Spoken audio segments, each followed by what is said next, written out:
35 वचन को पढ़ेंगे। रोमियो की पत्री उसका 8 अध्याय उसका 37 वचन मैं चाहता हूँ हम पढ़ें और मैं आपके लिए पढ़ूंगा। आप ध्यान से सुनिए। परंतु इन सब बातों में हम उसके द्वारा जिसने हमसे प्रेम किया है जयवंत से भी बढ़कर हैं। हालेलुया। प्रभु के नाम की बड़ाई हो। प्रभु इस वचन पे पढ़े जाने पे बड़ी आशीष दे। और यहाँ पे पौलुस रसूल अपने एक्सपीरियंस से बोल रहा है और जो उसने अनुभव किया है उसमें बता रहा है, हमें इनकरेज कर रहा है कि हम चाहे कितने भी क्लेश से होकर गुजरे, चाहे हम कितनी भी पीड़ा से होकर गुजरे, चाहे हम कितने भी सताव में से गुजरे, चाहे दुश्मन हमें किसी भी रूप में किसी भी डायरेक्शन से आ घेरे, फिर भी हम जयवंत हैं। हालेलुया। फिर भी हम जयवंत हैं। मसीही लोग, विश्वासी लोग जो मसीह पर विश्वास करते हैं, जो मसीह को अपने साथ हमेशा रखते हैं, जो मसीह पर हमेशा भरोसा रखते हैं, वे हमेशा जयवंत हैं। वे हमेशा जयवंत हैं। आज सुबह भी मेरी किसी से बात हो रही थी और मैं यही कह रहा था कि जब हम युद्ध लड़ते हैं या जब दो पहलवान, दो रेसलिंग लड़ते हैं, तो उस रेसलिंग में कई बार एक पहलवान ऊपर और दूसरा नीचे, फिर जो नीचे वाला है वो ऊपर, जो ऊपर वाला है वो नीचे। लेकिन अंत में जो जीत है, ध्यान रखना, अंत में जो जीत है, जो विजयी है, वो जो बलवान होता है उसी की होती है। हालेलुया। परमेश्वर के नाम की बड़ाई हो। अब मैं और आप भी एक युद्ध लड़ रहे हैं। मैं और आप भी एक युद्ध लड़ रहे हैं और हमें इस बात को हमेशा ध्यान में रखना है कि कभी हमारा बैरी, अदृश्य बैरी जो देखा नहीं जाता, कभी हमारा अदृश्य बैरी यदि हम पर ऊपर आ जाता है और हम नीचे रह जाते हैं, तो इससे डरने की जरूरत नहीं, घबराने की जरूरत नहीं। यदि वो हम पर बीमारियों से हमला करता है, यदि वो हम पर शारीरिक कष्ट से हमला करता है, यदि वो हम पर परिवार की ओर से हमला करता है, किसी भी रूप में यदि वैरी शैतान हम पर हमला करता है, और कभी हमें ऐसा नहीं लगना चाहिए कि वो जयवंत है और हम हारे हुए हैं, क्योंकि एक पल के लिए हो सकता है वो पलटी मारे, एक पल के लिए हो सकता है वो पलटी मारे। ऐसा ही तो हुआ था जब यीशु मसीह इस दुनिया में थे, तो यीशु मसीह को बंदी बनाकर गोलगथा पहाड़ की ओर ले जाया गया। वहां पर यीशु मसीह के लिए मौत मांगी गई और यीशु मसीह को मौत दे दी गई। उसको सलीब की मौत का न्याय सुना दिया गया। अब यीशु मसीह सलीब उठाकर गोलगथा पहाड़ की ओर जा रहा है तो वैरी दुश्मन शैतान बड़ा खुश है। वैरी दुश्मन शैतान बड़ा खुश है। वो किस बात से खुश है? मैंने जीत पा ली। शैतान सोच रहा है, शैतान सोच रहा है, इब्लीस सोच रहा है, मैंने जीत पा ली है, मैंने यीशु को हरा दिया है, मैंने यीशु को सलीब तक भेज दिया है। अब यीशु मसीह सलीब पर चढ़ाया जाएगा और वहां पे मर जाएगा और यीशु मसीह का किस्सा खत्म हो जाएगा और मैं जयवंत बन जाऊंगा। सारी धरती, सारी पृथ्वी मेरे कब्जे में आ जाएगी। सारी पृथ्वी, सारी दुनिया पर मैं राज्य करूंगा। जैसे मैं चाहूंगा वैसे ही दुनिया को चलाऊंगा। ये शैतान सोच रहा था, क्योंकि यीशु मसीह को सलीब पर भेज दिया, क्योंकि यीशु मसीह सलीब पर चढ़ गया और यीशु मसीह ने अपने प्राण भी त्याग दिए। जब यीशु मसीह ने अपने प्राण दे दिए तो शैतान और खुश होगा, वैरी और खुश होगा, दुश्मन और खुश होगा। कहेगा ओ मैंने मार दिया, खत्म कर दिया, ये लड़ाई मैंने जीत ली। लेकिन प्रियजनों, इसके बाद भी कुछ था, इसके बाद भी कुछ था।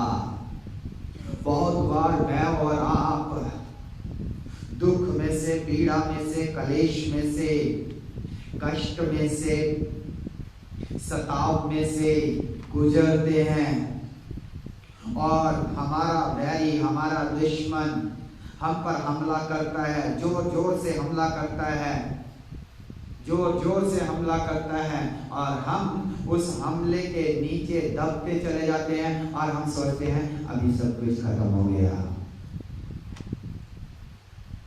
शैतान भी सोचता है अभी मैंने इस विश्वासी को दबा लिया, अभी मैंने यूनस गिल को दबा लिया, अभी मैंने ममता सिस्टर को दबा लिया।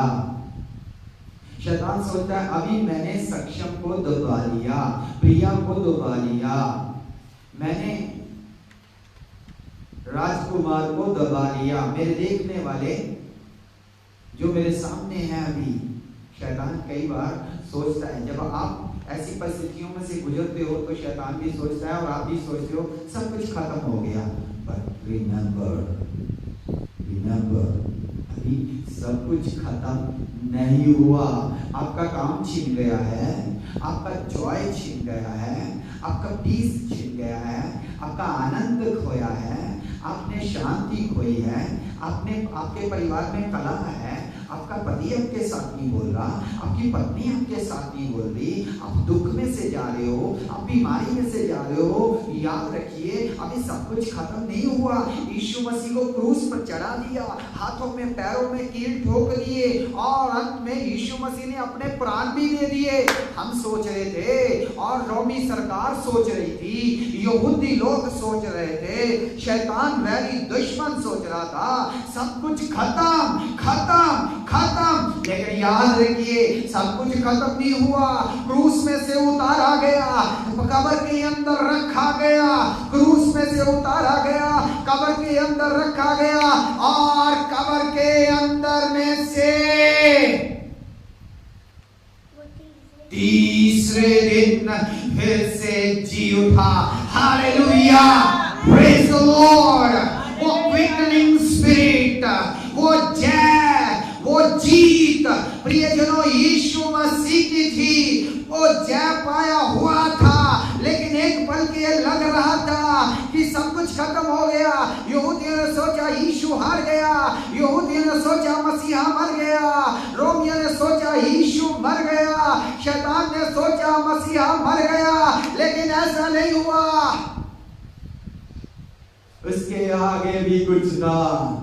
यीशु मसीह मौत के ऊपर, पाप के ऊपर, शैतान के ऊपर जय पाके कब्र में से निकला, अधोलोक की कुंजियां लेकर आया, संतों को छुड़ा कर लेकर आया। Hallelujah, praise the Lord.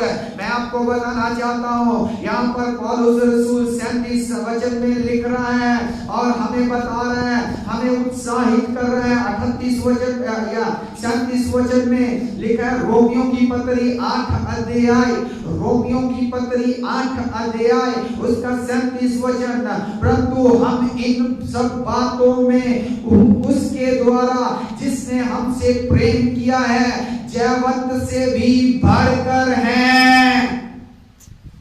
मैं आपको बोलना चाहता हूं, आप जयवंत से बढ़कर हैं, आप हारे हुए नहीं हैं, आप हारे हुए नहीं हैं। आप अपने आप को अकेला पा रहे हैं, आप अपने आप को गिरा हुआ पा रहे हैं। आप सोच रहे हो अभी ये समस्या खत्म होने वाली नहीं, आप सोच रहे हो अभी ये कलेश खत्म होने वाली नहीं, आप सोच रहे हो अभी ये उदासी जाने वाली नहीं, आप सोच रहे हो अभी ये बीमारी मेरा पीछा नहीं छोड़ेगी, आप सोच रहे हो अभी ये दुष्ट आत्मा मेरा पीछा नहीं छोड़ेगी, आप सोच रहे हो अभी शैतान मेरा पीछा नहीं छोड़ेगा, आप सोचते हो अभी कब्र में जाकर ही मेरा अंत होगा, आप सोच रहे हो अभी मैं दोबारा से आर्थिक तौर पर खड़ा नहीं हो सकता, आप सोच रहे हो अभी मैं दोबारा से पारिवारिक तौर पर खड़ा नहीं हो सकता, आप सोच रहे हो अभी मैं दोबारा से आत्मिक तौर पर खड़ा नहीं हो सकता, अभी मैं दोबारा से प्रार्थना में समय व्यतीत नहीं कर सकता, अभी मैं नशे में से नहीं निकल सकता, अभी मैं उपवास नहीं रख सकता।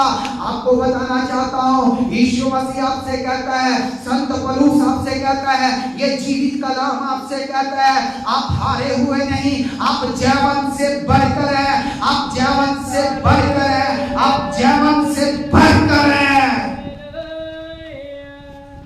आप जयवंत से बढ़कर हैं। पता क्यों? पता क्यों? क्योंकि आप अकेले युद्ध में नहीं है, क्योंकि आप अकेले लड़ाई में नहीं हैं। आपको लगता है ये इम्पॉसिबल है, लेकिन आपको बता दूं, वचन में लिखा है, that which is impossible with man, that is possible with God।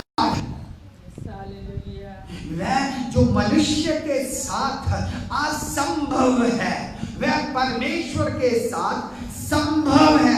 आप जीतना चाहते हो, आप जय पाना चाहते हो, आप आगे बढ़ना चाहते हो, आप समस्या से निकलना चाहते हो, उसके लिए आप मनुष्य की सहायता ढूंढ रहे हो। आप मनुष्य की सहायता ढूंढ रहे हो, आप किसी और मनुष्य को ढूंढ रहे हो, आप किसी और दोस्त को ढूंढ रहे हो, आप किसी और सहेली को ढूंढ रहे हो, आप किसी और मित्र को ढूंढ रहे हो जो आपकी मदद करे। But the word of God says it is impossible with man। वह जो मनुष्य के साथ इम्पॉसिबल है, वह जो मनुष्य के साथ अनहोना है, जो मनुष्य नहीं कर सकता, आपका दोस्त नहीं कर सकता, आपका मित्र नहीं कर सकता, वो आपको जय नहीं दे सकता, वो आपको जीत नहीं दे सकता, वो आपको आगे बढ़ा नहीं सकता। That which is impossible with man is possible with God। It is possible with God, it is possible with God, it is possible with God। If it is possible with God, then whom do you need? Do you need a man or do you need a God? क्या आपको मनुष्य की जरूरत है या आपको परमेश्वर की जरूरत है? क्या मनुष्य के साथ यह संभव है? अगर मनुष्य के साथ संभव नहीं है तो फिर मनुष्य के पीछे क्यों भाग रहे हैं? फिर ये किसके पास संभव है? यह परमेश्वर के साथ संभव है। यदि यह परमेश्वर के साथ संभव है तो आइए हम परमेश्वर का हाथ थाम ले, आइए हम परमेश्वर का हाथ हो अपने हाथों में ले ले, आइए अपना हाथ परमेश्वर को दे ले, आइए अपना हाथ परमेश्वर को दे ले, आइए अपना दिमाग परमेश्वर को दे ले, आइए अपनी सोचें परमेश्वर को दे ले, आइए अपना रोजगार परमेश्वर को दे ले, आइए अपना बिजनेस परमेश्वर को दे ले, आइए अपना जीवन परमेश्वर को दे ले, अकेले हैं, क्योंकि that which is impossible for man with man is possible only alone with God। क्योंकि वह जो मनुष्य के साथ असंभव है, केवल परमेश्वर के साथ, केवल परमेश्वर के साथ आपके लिए संभव हो जाएगा। आमीन, हालेलुया। वह आपके लिए परमेश्वर के साथ संभव हो जाएगा। क्या परमेश्वर आपसे दूर तो नहीं? क्या आप परमेश्वर से दूर तो नहीं? क्या आप प्रार्थना करने में ढीले तो नहीं पड़े हुए? क्या आप उपवास रखने में ढीले तो नहीं पड़े हुए? क्या आप परमेश्वर के भवन में आने से ढीले तो नहीं पड़े हुए? क्या आप पवित्र लोगों की संगति से पीछे तो नहीं हटे हुए? क्या आप परमेश्वर के दास के साथ बातचीत करने से पीछे तो नहीं हटे हुए? क्या आप परमेश्वरीय, ईश्वरीय, परमेश्वर के लोग जो भय मानने वाले, परमेश्वर का भय मानने वाले पवित्र लोग, धर्मी लोग, उनकी संगति से दूर तो नहीं हो गए? क्या आप दुष्टों के मार्ग पे तो नहीं चल रहे? क्या आप दुष्टों की मंडली में तो नहीं बैठ रहे? मखौलियों की मंडली में तो नहीं बैठ रहे? क्या आप पापियों के मार्ग में खड़े तो नहीं हो रहे? अपने आप को देख लें। एक बात पक्की है, जीत आपकी है। जीत आपकी है। मैं फिर से कहता हूं, जीत रश्मि की है। जीत रश्मि की है। जीत मेरी है। लेकिन अकेले नहीं, अकेले नहीं, खुदा के साथ, खुदा के साथ। आपको इस बात को समझना है। आपको अपने साथ खुदा को हमेशा रखना है, अपने साथ खुदा के साथ चलना है। यदि पौलुस अकेला होता, यदि पौलुस अकेला होता और वह अकेला अपने बल से, अपने जोर से, अपनी बुद्धि से, अपने ज्ञान से, अपनी समझ से प्रचार करना चाहता मसीह का, या मसीह का प्रचार करता और उसे पकड़ा जाता और चौक में बांधा जाता और उसको डंडे मारे जाते, उसे जेल में डाला जाता, उसे सताया जाता, उसे सांप काट लेता, तो क्या पौल ऐसे आगे बढ़ सकता था? क्या पौलुस आगे बढ़ सकता था? शायद अकेला कभी भी नहीं, अकेला कभी भी नहीं। क्यों पौल आगे बढ़ पाया? क्यों पौलुस रसूल कहता है I am more than conqueror और we are more than conqueror, हम जवान से बढ़कर हैं? क्योंकि उसने अपने साथ हमेशा मसीह को रखा। आपको पता है फिलिपियों की पत्री में पौलुस कहता है अब मैं नहीं, मसीह मेरे अंदर जीवित रहता है। अब मैं नहीं, कौन? मसीह मेरे अंदर जीवित रहता है। वो कहता है ये दुनिया की सारी धन दौलत, ये दुनिया की सारी उपलब्धियां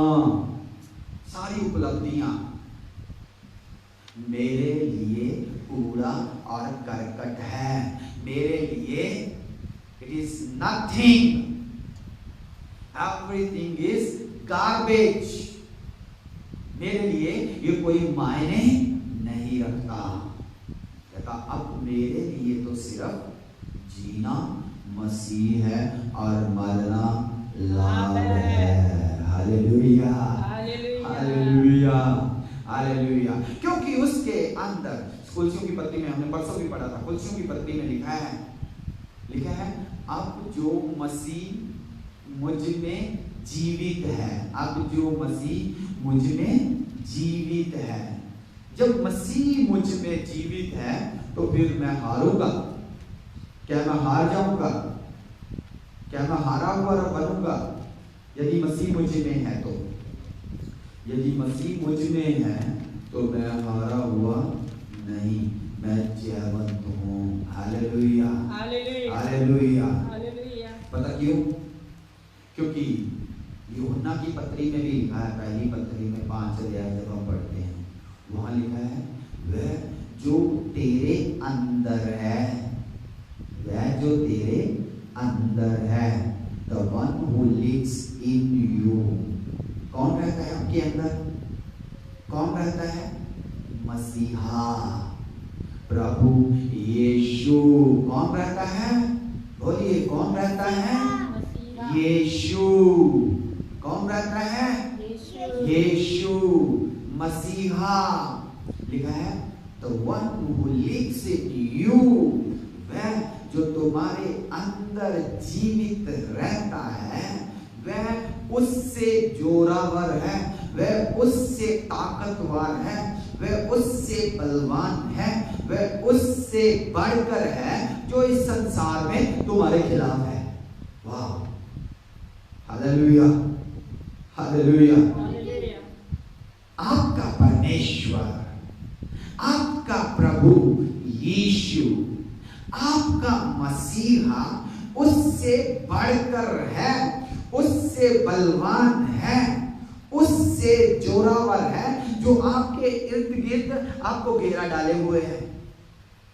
अदृश्य रूप से दुष्ट आत्माओं ने, अंधकार की ताकतों ने आपको घेरा डाल लिया, आपको घेर लिया और आपको परेशान कर रहा है, आपको उदास कर रहा है। घर में लड़ाई, घर में झगड़ा, घर में कलेश, पति पत्नी की नहीं बन रही, मारपीट हो रही है, काम वाले अच्छे। यू नो व्हाट, इन सब में आपको इस बात को याद रखना है, जो आपके अंदर है, अंदर है। कौन है? मसीह यीशु। वो उन सब से बढ़कर है जो आपके ऊपर हमला कर रहा है, अदृश्य रूप में, अदृश्य रूप में, शारीरिक रूप में, आर्थिक रूप में, पारिवारिक रूप में, आत्मिक रूप में आपके ऊपर हमला हो रहा है, हमला हो रहा है। लेकिन आपको कभी भी हार नहीं माननी, आपको हमेशा ये बोलना है, I am more than conqueror, I am more than conqueror। मैं जयवंत से बढ़कर हूँ। क्या कोई बोल सकता है? क्या कोई बोल सकता है? बोलिए, बोलिए, बोलिए, मैं जयवंत से बढ़कर हूँ। जोर से बोलिए, मैं जयवंत से बढ़कर हूँ। I am more than conqueror। Hallelujah, hallelujah। That which is impossible with a man is possible with a God। वह जो मनुष्य से असंभव है, परमेश्वर के साथ संभव है। तो यदि आप जयवंत बनना चाहते हैं, यदि आप रोज प्रतिरोज जय में चलना चाहते हैं, जीत में चलना चाहते हैं, तो उसके लिए आपको क्या करना पड़ेगा? उसके लिए आपको क्या करना पड़ेगा? हमेशा मसीह को अपने साथ रखना पड़ेगा, हमेशा मसीह के साथ रहना पड़ेगा, उस पर पूरा पूरा विश्वास करना पड़ेगा।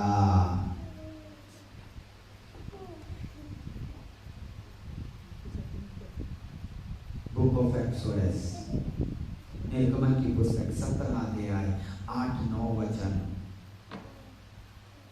क्या लिखा है? क्या लिखा है? मूसा पहाड़ पर चढ़ गया, यहोशू और उसके लोग युद्ध के लिए चले गए। क्या हुआ? यहोशू हारता था, यहोशू हारता था जब मूसा के हाथ नीचे आते थे। ये जो मैं बताना चाहता हूँ, मनुष्य के द्वारा जीत हासिल नहीं कर सकता। खास करके मैं और आप विश्वासी लोग, मसीही लोग, हमें हमेशा अपने परमेश्वर पर निर्भर करना है। हमें हमेशा अपने परमेश्वर पर निर्भर करना है। आपको पता है जब आप निर्गमन की पुस्तक उसका 17 अध्याय और उसके आखिर वाले वचनों में आते हो तो वहां पर परमेश्वर ने अपने आप को मूसा के ऊपर एक नाम से प्रकट किया। वो नाम कौन सा था? वहां पर लिखा है, तब मूसा ने एक वेदी बनाकर उसका नाम यहोवा निसी रखा। यहोवा निसी रखा 15 वचन में लिखा है। तब मूसा ने एक वेदी बनाकर उसका नाम यहोवा निसी रखा। दूसरे शब्दों में कहा जाए तो यहां पर जो जीत मूसा ने, इजराइलियों ने, जो होशू ने हासिल की है, वो जीत मनुष्य को उसका क्रेडिट नहीं दिया गया। यहोशू को उसका क्रेडिट नहीं दिया गया, चुने हुओं को उसका क्रेडिट नहीं दिया गया। उसका क्रेडिट किसको दिया गया? यहोवा निसी को। यहोवा निसी का मतलब पता क्या है? यहोवा निसी का अर्थ है यहोवा मेरी जीत का झंडा है। हालेलुया। यहोवा मेरी जीत का झंडा है। Praise the Lord. कोई मनुष्य मेरी जीत का झंडा नहीं है।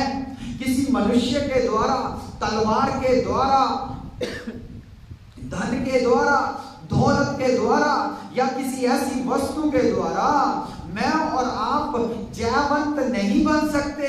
मुझे और आपको भी जयवंत बनना है तो मुझे और आपको परमेश्वर की जरूरत है। मुझे और आपको मसीह की जरूरत है। मुझे और आपको प्रभु यीशु की जरूरत है। इसलिए मुझे और आपको हमेशा परमेश्वर को अपने साथ रखना है। परमेश्वर को अपने साथ रखना है। हम एक युद्ध लड़ रहे हैं और आज के समय में ऑफ कोर्स बाहर से भी हम पर हमले हो रहे हैं। लेकिन उसके साथ साथ अंदर से विदिन आवरसेल्फ हमारे अंदर से भी हमारे ऊपर हमले हो रहे हैं। आपको इस बात को समझना है। बाहर से शैतान हमला कर रहा है, दुष्ट आत्मा हमला कर रहा है, जादूगर लोग जादू कर रहे हैं, काली शक्तियों के माहिर चढ़ावे चढ़ा रहे हैं, बलियां चढ़ा रहे हैं और आपके ऊपर जादू टोना कर रहे हैं, बुरी शक्तियां छोड़ रहे हैं, आपके विरोध में यज्ञ कर रहे हैं। लेकिन याद रखिए ये लड़ाई तो बाहर से चल रही है, एक लड़ाई हमारे अंदर भी है। विदिन आवरसेल्फ हमें अपने साथ भी लड़ना पड़ेगा। जब मैं कहता हूं हमें अपने साथ लड़ना पड़ेगा, मतलब हमें अपने शरीर के अंगों के साथ भी लड़ना है। हमें अपने शरीर के अंगों के साथ, ये शरीर के अंग है ना, सबसे छोटी जीभ, ये टंग, जीभ, it has the power of life and death. इस जुबान के अंदर जो सबसे छोटी है, इसके अंदर जिंदगी और मौत की शक्ति है। याकूब की पत्री में ऐसा लिखा है। You have to control your body parts. ये एक युद्ध है, ये एक लड़ाई है। आपको अपने हाथ को रोकना है पाप करने से, आपको अपनी आंखों को रोकना है पाप करने से, आपको अपनी जुबान को रोकना है पाप करने से, आपको अपने कानों को रोकना है पाप करने से। Every day we are fighting. Every day we are into fight. हर दिन हम एक लड़ाई लड़ रहे हैं अपने साथ। एक लड़ाई अपने आप के साथ, एक लड़ाई बाहर। पौलुस रसूल भी अपने आप के साथ लड़ाई लड़ता था, शरीर के अंगों के साथ लड़ाई लड़ता था। इसीलिए तो कुरिन्थियों की पत्री में वो लिखता है, कहता है मैं अपने अंगों को या मैं अपनी देह को रस्सियों से, बेड़ियों से, चेन से बांध लेता हूं। किसको? अपनी देह को। क्यों? क्योंकि मैं पाप ना करूं, मसीह के विरोध में ना बोलूं, मसीह के विरोध में कुछ ना देखूं, मसीह के विरोध में कुछ ना सुनो। इसलिए मैं अपनी आंखों के साथ, मैं अपने कानों के साथ, मैं अपनी जुबान के साथ, अपने पैरों के साथ, अपने हाथों के साथ, अपने मस्तिष्क के साथ रोज क्या करता हूँ? युद्ध लड़ता हूँ और इसे बंदी बनाता हूँ। बंदी बनाकर मसीह का बंदी बना लेता हूँ, मसीह का कैदी बना लेता हूँ, मसीह के हवाले कर देता हूँ। आपको रोज अपने हाथों को मसीह को सौंपना है, आपको रोज अपनी आंखों को मसीह को सौंपना है, आपको रोज अपने कानों को मसीह को सौंपना है, आपको रोज अपनी जुबान को मसीह को सौंपना है, अपने होठों को मसीह को सौंपना है, अपने दिल को मसीह को सौंपना है, अपने दिमाग को मसीह को सौंपना है, अपने पैरों को मसीह को सौंपना है। यदि आप रोज ये लड़ाई लड़ेंगे तो आप जयवंत बनेंगे, आप जयवंत बनेंगे। मैं बोल रहा हूं आप जयवंत होंगे। इसीलिए पौलुस रसूल कहता है we are more than conqueror. उसके पीछे दो कारण है। एक कारण जो मैंने पहले बताया, मसीह के बारे में, यीशु के बारे में शैतान ने सोचा अब इसका किस्सा क्रूस पर खत्म हो गया, मैं जीत गया हूं। लेकिन उसके बाद भी कुछ था, कब्र में रख दिया गया, अधोलोक में चला गया, लेकिन तीसरे दिन फिर से मुर्दों में से जी उठा। Hallelujah, praise the Lord. तीसरे दिन फिर से मुर्दों में से जी उठा। तीसरे दिन वो जयवंत हुआ, तीसरे दिन उसने जय पाई और हमारे लिए भी वो जय का इंतजाम किया, हमारे लिए भी उस जीत का इंतजाम किया। आज भी प्रियजनों, मसीहियों, विश्वासियों, सुनो, आप हारे हुए नहीं हैं, आप लटके नहीं रहेंगे, आप मोर देन कॉन्करर हैं, आप जयवंत से बढ़कर हैं। बशर्ते है आप मसीह को अपनी देह में ले लो, बशर्ते है आप मसीह को अपने जीवन में ले लो, बशर्ते है आप मसीह को अपने जीवन में लिए घूमे फिरो। यही तो आते हैं, यही तो कहते थे रसूल। क्या कहते थे? हम मसीह को अपनी देह में लिए फिरते हैं, हम मसीह के सुसमाचार को, हम मसीह के खुशी को अपनी देह में लिए फिरते हैं। हम मसीह के जीवित खत हैं, हम मसीह के जीवित भवन हैं। हालेलुया। आपको अपने आप को, ये जो लड़ाई है ना, हमें रोज लड़नी है अपने आप के साथ, अपने शरीर के अंगों के साथ। रोमियो की पत्री में ये तो लिखा है, अपने अंगों को अब पाप के लिए, शरीर के अंगों को अब आगे से पाप के लिए ना दो। 6 अध्याय में यदि आप अपने शरीर के अंग पाप के लिए दे देंगे तो आप जयवंत नहीं हो सकते, क्योंकि आप तो पाप करते रहोगे। लेकिन यदि आप अपने शरीर के अंगों को एक बार क्रूस पर चढ़ा दोगे और उसके बाद इस शरीर को यीशु मसीह का कर दोगे, पाप के लिए मार दोगे और यीशु के लिए जीवित रहोगे, you are more than conqueror. फिर आपके इर्द गिर्द क्या हो रहा है, फिर आपके जीवन में क्या हो रहा है, आपके परिवार में क्या हो रहा है, आपके बिजनेस में क्या हो रहा है, इससे आपको फर्क नहीं पड़ेगा, क्योंकि आपको पता है अंत में जीत आपकी है, अंत में जयवंत आप ही होंगे, अंत में प्रबल आप ही होंगे। शैतान थोड़ी देर के लिए खुश होगा, शैतान थोड़ी देर के लिए खुश होगा, आपके वैरी आपके दुश्मन थोड़ी देर के लिए खुश होंगे, दुष्ट आत्माएं, प्रधान आत्माएं और ये हुकूमतें थोड़ी देर के लिए खुश होंगी, लेकिन अंत में खुदा का कलाम कहता है उसने सब कुछ आपके पैरों के नीचे कर दिया है। उस पर आपको अधिकार दिया है, उसने दुष्ट आत्माओं के ऊपर आपको अधिकार दिया है, उसने हर चीज के ऊपर आपको अधिकार दिया, आपको सामर्थ्य, अंत में जीत आपकी है विश्वासियों। ऐ ईमानदारों, हारो ना, हारो ना, अपने आप का अपना मनोबल गिरने ना दो, अपने विचारों में, अपनी सोचों में अपने आप को हारा हुआ ना समझो, बल्कि rise and shine, rise and shine, उठ खड़ा हो। तू खुदा का सुरमा है, तू जयवंत से बढ़कर है, तू जयवंत से बढ़कर है।